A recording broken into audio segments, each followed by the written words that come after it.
வணக்கம். இன்றைய முக்கிய செய்திகள். புதுச்சேரி சட்டப்பேரவை பட்ஜெட் கூட்டத்தொடரின் 7வது நாளான இன்று வரவு செலவு விவாதத்தின் இடையே குறுக்கிட்டு பேசிய எதிர்க்கட்சித் தலைவர் சிவா அவர்கள், தேசிய மருத்துவ கவுன்சில் அறிவுறுத்தலின்படி புதுச்சேரியில் உள்ள தனியார் மருத்துவக் கல்லூரிகளில் அரசுக்கான 50% இடங்களை இதுநாள் வரையிலும் பெறாமல் இருப்பதன் காரணமாக என்ன என்றும், இந்த ஆண்டு அதற்கான நடவடிக்கை என்ன என்பது குறித்து கேள்வி எழுப்பினார். அதற்கு பேரவைத் தலைவர், தேசிய மருத்துவ கவுன்சிலின் ஆணையை எதிர்க்கட்சித் தலைவர் கொடுக்க வேண்டும் என்றார். இதனை கண்டித்தும் இந்த ஆண்டில் இருந்து 50% மருத்துவ இடங்களை பெற வலியுறுத்தியும் சட்டப்பேரவையில் இருந்து சட்டமன்ற எதிர்க்கட்சித் தலைவர் சிவா தலைமையில் திமுக சட்டமன்ற உறுப்பினர்கள் நாஜிம், அனிபால் கென்னடி, செந்தில்குமார், சம்பத், நாகத்யாகராஜன், காங்கிரஸ் சட்டமன்ற உறுப்பினர்கள் வைத்தியநாதன், ரமேஷ், பரம்பத் உள்ளிட்டோர் வெளிநடப்பு செய்தனர். பின்னர் செய்தியாளர்களிடம் பேசிய எதிர்க்கட்சித் தலைவர் சிவா, புதுச்சேரியில் திராவிட முன்னேற்றக் கழக ஆட்சி காலத்தில் தனியார் மருத்துவக் கல்லூரிகள் ஏற்படுத்தப்பட்ட பொழுது புதுச்சேரி அரசுக்கு 50% இடங்களை கொடுக்க வேண்டுமென்று சட்டமாக்கிதான் அனுமதி அளிக்கப்பட்டது. ஆனால் தொடர்ந்து வந்த ஆட்சியாளர்கள் குறைந்த அளவே இடங்களை பெற்று வந்தனர். இந்த ஆண்டு முழுவதும் பஞ்சாயத்து பேசி குறைந்த அளவு இடங்களை அரசு ஒதுக்கீடாக பெற இருப்பதாக தெரிகின்றது. தமிழகத்தில் 65% இடங்கள் அரசு ஒதுக்கீடாக பெறப்படுகின்றது. ஆகவே இந்த ஆண்டு புதுச்சேரி அரசு தனியார் மருத்துவக் கல்லூரிகளிடம் இருந்து 50% இடங்களை கண்டிப்பாக பெற வேண்டும். அதேபோல் முதுநிலை மருத்துவ சேர்க்கையிலும் 50% இடங்களை பெற நடவடிக்கை எடுக்க வேண்டும். அரசு இதை செய்ய தவறும் பட்சத்தில் இந்தியா கூட்டணி சார்பில் மக்கள் திரள் தொடர் போராட்டம் நடத்தப்படும். மேலும் இது சம்பந்தமாக நீதிமன்றத்தை நாடவும் திமுக தயங்காது என தெரிவித்தார். மருத்துவ மாணவர்கள் சேர்க்கையில் அது யூஜி சீட்டாக இருந்தாலும் சரி, பிஜி சீட்டாக இருந்தாலும் தொடர்ந்து மருத்துவ மாணவர்களுக்கு அகில இந்திய மருத்துவ கவுன்சில் சொல்லியிருக்கின்ற எந்த ஒரு அறிவுரையும் கேட்காமல் புதுச்சேரியில் தொடர்ந்து இந்த மருத்துவ சீட்டை குறைச்சி கொடுத்துன்னு வராங்க. 50% இடஒதுக்கீடு கண்டிப்பாக கொடுத்து ஆகணும்னு சொல்லிட்டு நம்ம தொடர்ந்து கேட்டுன்னு வரோம். திராவிட முன்னேற்றத்தினுடைய ஆட்சி காலத்தில் இந்த மருத்துவக் கல்லூரிலாம் ஏற்படுத்தப்பட்ட போது புதுச்சேரி சேர்ந்தவர்களுக்கு 50% இடஒதுக்கீடு கண்டிப்பாக தரணும்னு சட்டமாக்கி தான் இந்த கல்லூரிகள்லாம் அனுமதி கொடுத்தது. தொடர்ந்து கொஞ்சம் கொஞ்சமாக குறைச்சிருந்தோம். இந்த ஆண்டு அதிகமாக குறைக்கிறதுக்கான முயற்சியில் இறங்கியிருக்கிறாங்க. இதை கண்டித்து இன்றைக்கி நாங்கள் வெளிநடப்பு பண்ணியிருக்கின்றோம். 50% இடஒதுக்கீடு புதுச்சேரி மாணவர்களுக்கு கிடைக்கணும். அதே போல் யூஜிலையும் பிஜிலையும் அந்த 50% கொடுக்கணும்னு சொல்லி கேட்டுருக்கோம். ஆமாம், தமிழகத்தில் இன்றைக்கி 65% இடஒதுக்கீடு கொடுக்குறாங்க. இன்னும் சில மாநிலத்தில் எல்லா மாநிலத்திலும் கொடுத்துன்னு வராங்க. எந்த மாநிலத்தில் இல்லாத அளவுக்கு பாண்டிச்சேரியில் ஒரு பஞ்சாயத்து பேசி குறைஞ்ச சீட்டை கொடுத்துன்னு வராங்க. இதை கண்டித்து நாங்கள் வெளிநடப்பு. கல்லூரிக்கு சீட்டை குறைச்சி கொடுக்குறாங்கன்னா இப்போ முறைகேடு தான். அது சீட்டை குறைச்சி கொடுக்குறாங்கன்னா யாருக்கு ஆதாயம்? அதில் அதே போல் 10% இடஒதுக்கீடு கிராமப்புற மாணவர்களுக்கு சொல்லியிருக்காங்க. அதை முழுமையாக அதை நான் கேட்டிருக்கேன், கொடுத்துருன்னு சொல்லி கேட்டிருக்கேன். அதுலேயும் எங்களுக்கு சந்தேகம் இருக்குது. அதையும் கேட்டிருக்கேன்.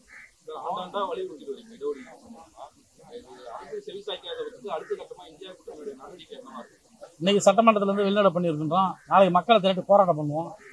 கோர்ட்டுக்கும் சில நாள் இருக்கும், நீதிமன்றம். அரியங்குப்பம் சட்டமன்ற தொகுதி முருங்கப்பாக்கம் தீரர் சத்தியமூர்த்தி மேல்நிலைப் பள்ளியில் சட்டமன்ற உறுப்பினர் பாஸ்கர் என்கிற தட்சிணாமூர்த்தி அவர்கள் முன்னிலையில் நடைபெற்ற நிகழ்ச்சியில் சிறப்பு விருந்தினர்களாக கலந்து கொண்ட மக்கள் முதல்வர் ரங்கசாமி மற்றும் சபாநாயகர் ஏம்பலம் செல்வம், கல்வித்துறை அமைச்சர் நமச்சிவாயம், சட்டமன்ற உறுப்பினர்கள் KSP ரமேஷ், லட்சுமிகாந்தன், முன்னாள் சபாநாயகர் சபாபதி என்கின்ற கோதண்டராமன், முன்னாள் துணை சபாநாயகர் பக்தவச்சலம் ஆகியோர் கலந்து கொண்ட நிகழ்ச்சியில் மக்கள் முதல்வர் தனது திருக்கரங்களால் முருங்கப்பாக்கம் மற்றும் அரியங்குப்பம் அரசு பள்ளி மற்றும் அரசு உதவி பெறும் பள்ளிகளில் 2024-2025 கல்வி ஆண்டுகளில் 10 மற்றும் 12ஆம் வகுப்பு பயிலும் 182 மாணவ மாணவிகளுக்கு இலவச மடிக்கணினியை வழங்கினார். மேலும் 10 உடல் ஊனமுற்ற பயனாளிகளுக்கு 3 சக்கர வாகனங்களையும், சுமார் 60 விதவை தாய்மார்கள் முதிர்கண்ணி பயனாளிகளுக்கு உதவித்தொகை பெறுவதற்கான அடையாள அட்டையினையும், மேலும் தேங்காய்த்திட்டு, முருங்கப்பாக்கம் மற்றும் அரியங்குப்பம் ஆகிய பள்ளிகளில் பயிலும் 10 மற்றும் 12ஆம் வகுப்பு பொதுத் தேர்வில் முதல் 3 இடங்களை பிடித்த மாணவர்களுக்கு சட்டமன்ற உறுப்பினர் பாஸ்கர் என்கின்ற தட்சிணாமூர்த்தி அவர்கள் தனது சொந்த நிதியிலிருந்து முதல் 3 இடங்களை பிடித்த மாணவ மாணவிகளுக்கு டேபிள் டாப் கிரைண்டர் பரிசாகவும், 2ஆம் இடத்தை பிடித்த மாணவ மாணவிகளுக்கு மிக்சி பரிசாகவும், 3ஆம் இடத்தை பிடித்த மாணவ மாணவிகளுக்கு இண்டக்ஷன் ஸ்டவ் பரிசாகவும், மேலும் சுமார் 1200 மாணவ மாணவிகளுக்கு நோட்புக் மற்றும் எழுது பொருட்கள், இனிப்புகளையும் வழங்கினார். இந்நிகழ்ச்சியில் பள்ளி கல்வித்துறை இயக்குநர் பிரியதர்ஷினி, இணை இயக்குநர் சிவகாமி, சமூக நலத்துறை மற்றும் மகளிர் மற்றும் மேம்பாட்டுத்துறை இணை இயக்குநர்கள், பொதுமக்கள், அரியங்குப்பம் தொகுதி என்ஆர் காங்கிரஸ், தேசிய ஜனநாயக கூட்டணி கட்சியினர் கலந்து கொண்டு சிறப்பித்தனர். முன்னதாக நிகழ்ச்சிக்கு வந்திருந்த மக்கள் முதல்வர் அவர்களை சட்டமன்ற உறுப்பினர் தலைமையில் ஜவஹர் பால் பவன் நாட்டியாஞ்சலி மாணவிகள் பரதநாட்டியத்துடன் மக்கள் முதல்வர் அவர்களை வரவேற்றனர்.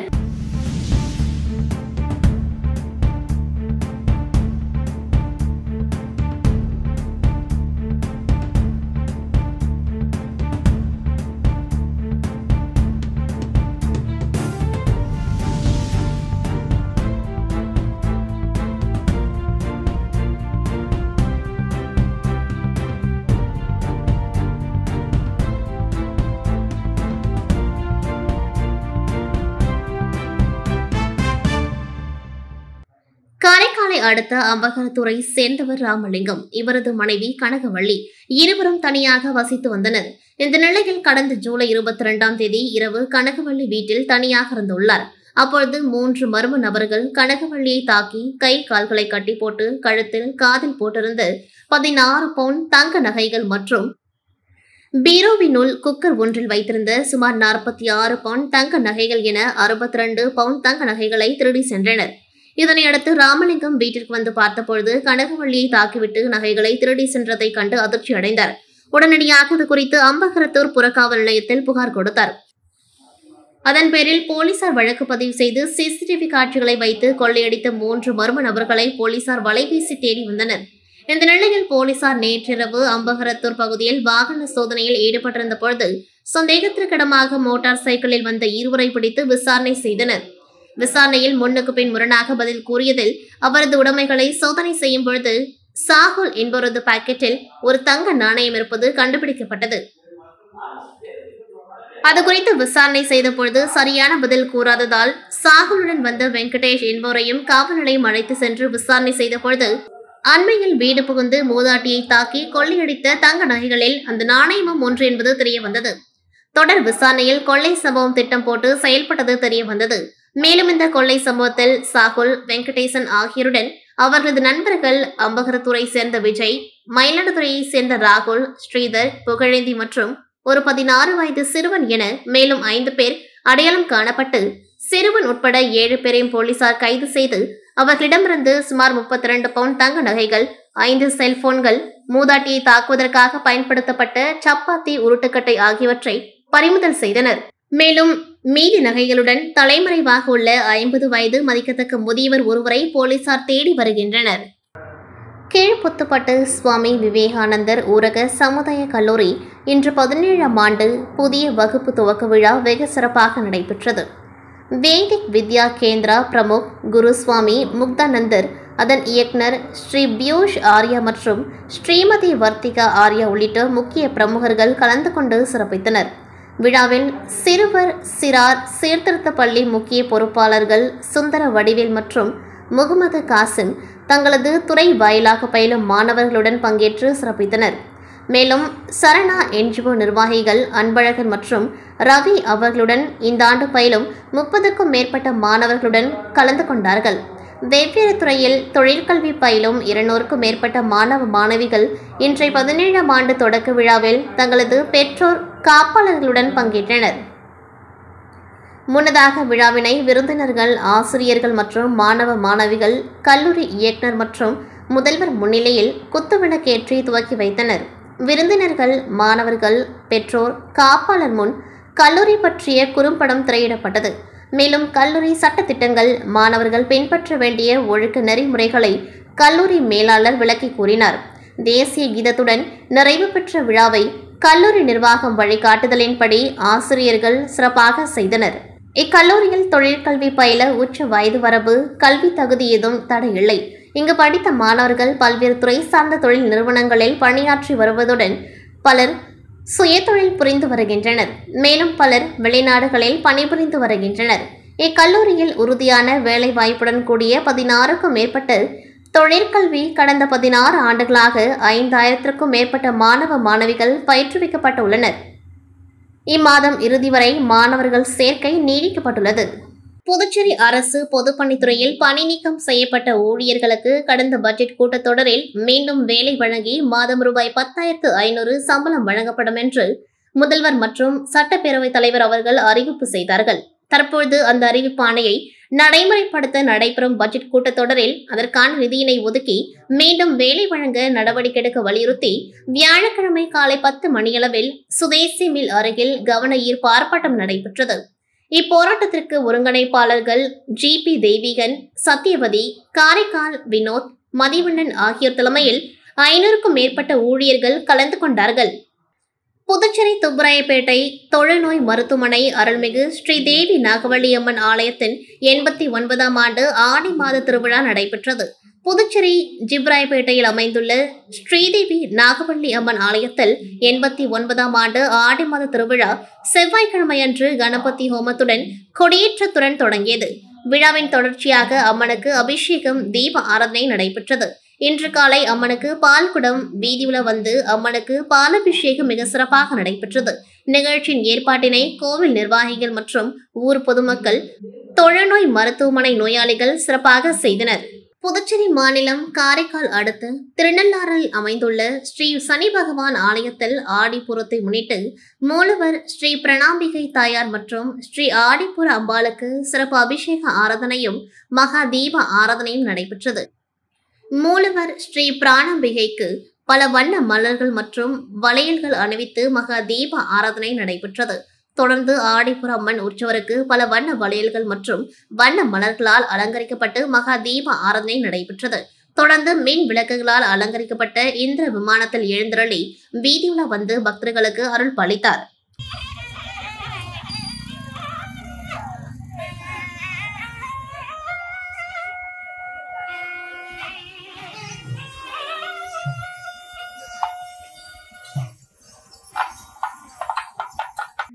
புதுவை வில்லியனூர் அடுத்த தொண்டமாநத்தம் மெயின் ரோட்டில் இயங்கி வரும் ஸ்ரீ சாய் பாராமெடிக்கல் மற்றும் ஹோட்டல் மேனேஜ்மெண்ட் கல்லூரி சார்பில் சர்வதேச தாய்ப்பால் தின பேரணி நடைபெற்றது.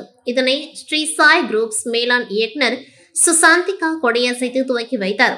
கல்லூரியில் இருந்து தொடங்கிய பேரணி 10 கண்ட சந்திப்பு வரை சென்று மீண்டும் கல்லூரி வந்தடைந்தது. பேரணியில் கலந்து கொண்ட மாணவ மாணவிகள் தாய்ப்பாலின் அவசியம் குறித்தும், குழந்தைகளுக்கு கலப்பட பால் கொடுக்க வேண்டாம், குழந்தைகளுக்கு சத்தான உணவுகளை கொடுக்க வேண்டும் என விழிப்புணர்வு முழக்கங்களை சொல்லியபடி சென்றனர்.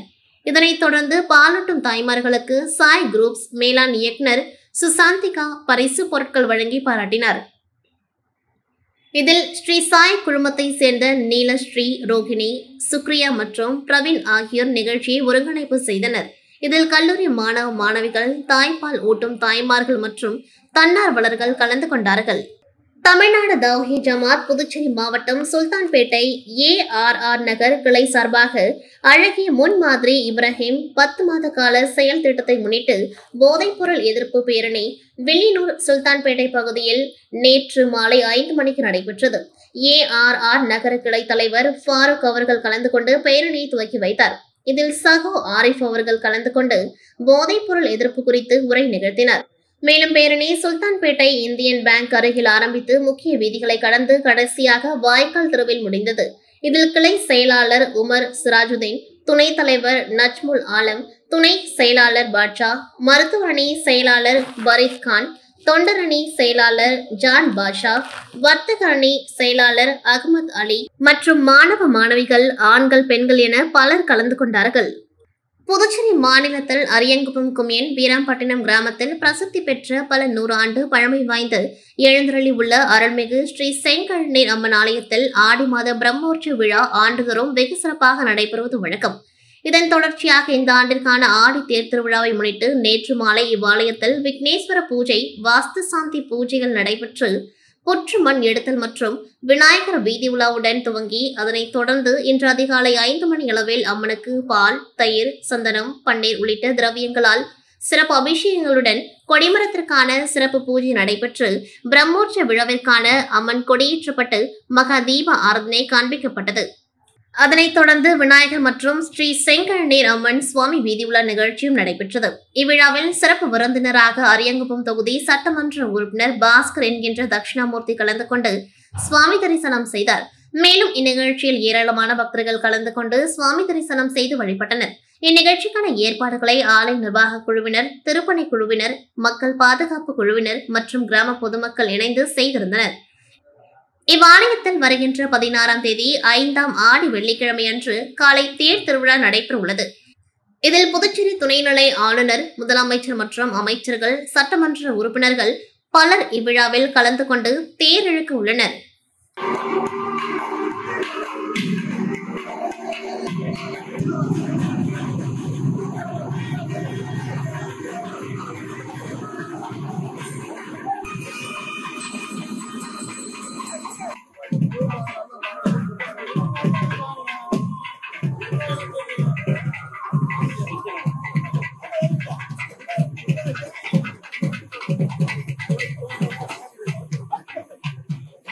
மதகடிப்பட்டில் இயங்கி வரும் ஸ்ரீ மணக்குள விநாயகர் பொறியியல் கல்லூரி வெள்ளி விழா ஆண்டினை சிறப்பிக்கும் வகையில் அதன் உறுப்பு கல்லூரியான சட்ட கல்லூரியில் இன்று சிறப்பு சொற்பொழிவு ஏற்பாடு செய்யப்பட்டது. இந்த விழாவில் உச்சநீதிமன்ற மூத்த வழக்கறிஞர் மற்றும் உச்சநீதிமன்ற வழக்கறிஞர் சங்கத்தின் முன்னாள் தலைவர் டாக்டர் ஆதர்ஷ் சி அகர்வால் அவர்கள் சிறப்பு விருந்தினராக பங்கேற்று இந்தியாவில் வழக்கறிஞர் தொழிலின் எதிர்காலம் குறித்து சிறப்புரையாற்றினார். தனது உரையில் மாணவர்கள் சட்ட கல்லூரியில் சேர்ந்த முதல் நாளிலிருந்தே தனது எதிர்கால குறிக்கோளை, அதாவது உச்சநீதிமன்ற, உயர்நீதிமன்ற அல்லது கீழமை நீதிமன்ற வழக்கறிஞர் என்பதில் ஒன்றை தேர்வு செய்து அதை அடைய தொடர் முயற்சி செய்ய வேண்டும் என்று அறிவுரை கூறினார். உச்சநீதிமன்றத்தில் தனது அனுபவங்களை மாணவர்களுடன் பகிர்ந்து கொண்டார். மேலும் வழக்கறிஞர் தொழிலில் தொழில்நுட்பத்தின் பயன்பாடு குறித்து விளக்கினார். மேலும் இவ்விழாவில் டெல்லி பல்கலைக்கழக சட்டத்துறை பேராசிரியர் டாக்டர் சோழராஜன் அவர்களும் உரையாற்றினார். ஸ்ரீ மணக்குள விநாயகர் கல்வி குழுமத்தின் தலைவர் மற்றும் மேலாண் இயக்குநர் தனசேகரன் தலைமையேற்று உரை நிகழ்த்தினார். பொருளாளர் ராஜராஜன் அவர்கள், செயலாளர் நாராயணசாமி, ஸ்ரீ மணக்குள விநாயகர் பொறியியல் கல்லூரி முதல்வர் மற்றும் இயக்குநர் டாக்டர் VSK வெங்கடாச்சலபதி மற்றும் சட்ட கல்லூரி முதல்வர் டாக்டர் வின்சென்ட் அற்புதம் ஆகியோர் பங்கேற்று விழாவை சிறப்பித்தனர்.